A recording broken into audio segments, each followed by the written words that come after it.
What makes a criminal? You only know what your environment allows you to know. Whatever you learn is from your environment. I know that I was never taught at a very young age that stealing was wrong. To me, stealing was a way of getting what I wanted, and that's all I knew.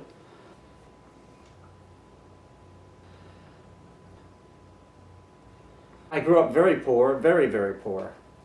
In elementary school, if we had a class trip we had to go to, I had to run down the street and knock off the local church of the poor box so I could get the $3.85 to go on the class trip. That's what I knew.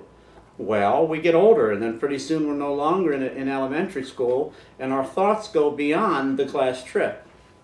Now you're a young man and you want the silk Italian knit shirts, you want the fancy $100 shoes, so you're no longer robbing a church. Now you're robbing a store.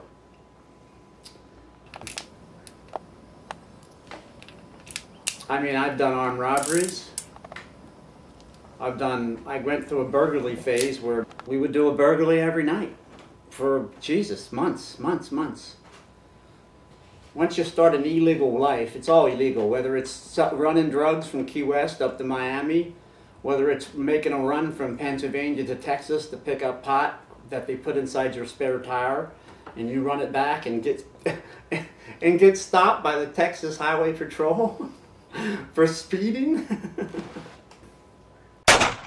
It's all unfolding at the time. You don't think nothing of it because it's happening to you. But years later, in retrospect, when you're thinking back about this, you actually did this. It's pretty amazing. I mean, I was just always very fortunate. I never got caught.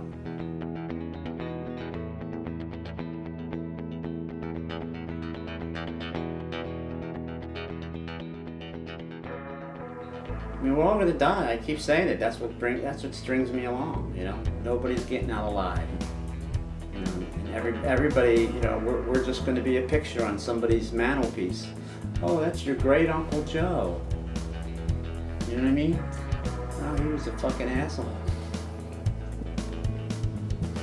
He was wild. He drove a Harley. He was a fucking criminal, man. Don't be like him. Be like me. Believe me. Be like me. Don't spend your life in fucking Morrisville. There's so much out there.